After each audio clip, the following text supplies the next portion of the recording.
ఇవి మాత్రమే కాదు, చెప్పుకుంటూ పోతే సంక్షేమ కార్యక్రమాలు వందల పథకాలు, ప్రైవేట్ రంగంలో పనిచేసే డ్రైవర్లకు, ఆటోలు నడుపుకునే అన్నదమ్ములకి రవాణా పన్ను మాఫీ చేయడం, ప్రైవేట్ రంగంలో పనిచేసే డ్రైవర్లకి బ్రహ్మాండంగా ఈరోజు బీమా సౌకర్యం, రైతులందరికీ రాష్ట్ర వ్యాప్తంగా రైతు బంధు లాంటి కార్యక్రమం, ఎకరానికి 8,000 రూపాయలు పెట్టుబడి చే కార్యక్రమం, ఇన్ని కార్యక్రమాలు.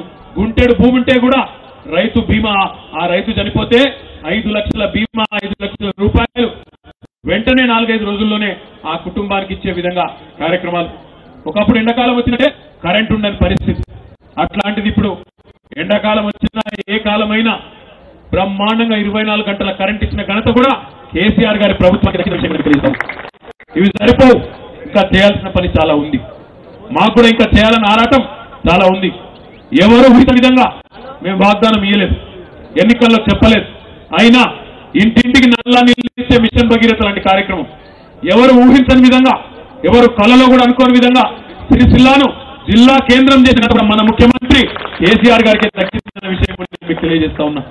జిల్లా కేంద్రమైన సిరిసిల్లాలో ఈరోజు అద్భుతంగా ఒకవైపు కలెక్టరేట్ నిర్మాణం, జిల్లా ఎస్పీ గారి కార్యాలయం, అన్ని అధికారిక హంగులతో అద్భుతమైన ఇంటిగ్రేటెడ్ కలెక్టరేట్ కాంప్లెక్స్, కొత్తగా రింగ్ రోడ్డు, ఇవన్నీ నిర్మాణాలు జరుగుతూ ఉన్నాయి. రాబోయే 3 నెలలు మళ్ళీ మీ ఆశీర్వాదం ఉంటే, మీరు మళ్ళీ గెలిపిస్తే నేను మీ అందరికీ మాటిస్తా ఉన్నా, రాబోయే 3 నెలల్లోనే సిరిసిల్లాకు రైలును తీసుకొచ్చే బాధ్యత కూడా నాదని చెప్పి కూడా ఈ సందర్భంగా నేను విజ్ఞప్తి చేస్తా ఉన్నా. రైలును బ్రహ్మాండంగా, రైలు కూత కూడా సిరిసిల్లాలో వినిపించే విధంగా, ఇక్కడ నుంచి సోలాపూర్ పోవాలన్నా, బొంబాయి పోవాలన్నా, ఎక్కడికి పోవాలన్నా ఇక్కడే మీరు రైలు ఎక్కిపోయే విధంగా ఆ ఏర్పాటు కూడా చేసి చూపెడతాం. అది మాత్రమే సరిపోదు, మీ ఆశీర్వాదంతో నేను ఈరోజు శాసనసభ్యుడిగా ఉన్నా. నేను ఈరోజు చెప్పలేదు, మొదటిసారి మీరు గెలిపించినప్పుడే 2009లో చెప్పిన. నాకు జన్మనిచ్చింది మా కన్న తల్లి కావచ్చు, కానీ రాజకీయంగా జన్మనిచ్చింది ఈ గడ్డ సిరిసిల్ల. తప్పకుండా మీ రుణం తీసుకుంటానని చెప్పినట్టుగానే కొంత పని చేయగలిగిన.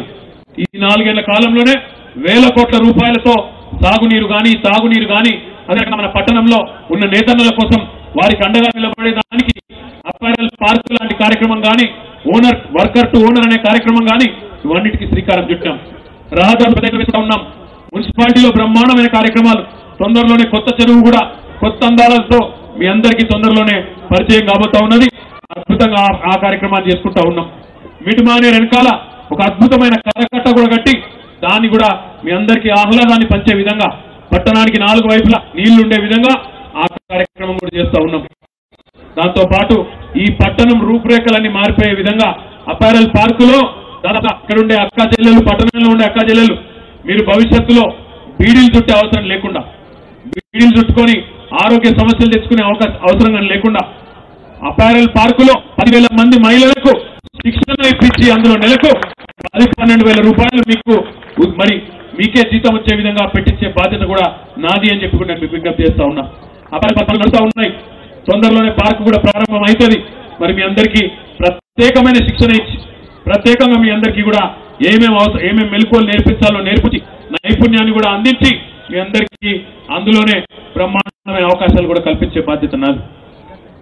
బీడీ కార్మికురాలైన అక్క చెల్లెల గురించి గతంలో ఏ ప్రభుత్వం ఆలోచించలేదు. ఒంటరి మహిళల గురించి ఏ ప్రభుత్వం ఆలోచించలేదు. అంగన్వాడీ వర్కర్ల గురించి ఏ ప్రభుత్వం ఆలోచించలేదు. ఆశా వర్కర్ల గురించి ఏ ప్రభుత్వం ఆలోచించలేదు. అక్క చెల్లెల మీద ఈ ముఖ్యమంత్రి గారికి అభిమానం, ఈ ముఖ్యమంత్రి గారికి ఉండే వాత్సల్యంతో వారు అందరికీ కూడా ఎవరెవరైతే కష్టం చేస్తూ బతుకుతూ ఉన్నారో పెంచగలిగిన కాడ జీతాలు పెంచినారు, పెన్షన్లు ఇవ్వగలిగిన కాడ పెన్షన్లు ఇచ్చినారు. ఇంకా బ్రహ్మాండంగా రాబోయే రోజుల్లో మహిళా సంఘాలకు కూడా కామెంట్ చేయండి. ఎప్పటికప్పుడు మా వీడియోస్ చూడాలంటే సబ్స్క్రైబ్ చేసుకోండి.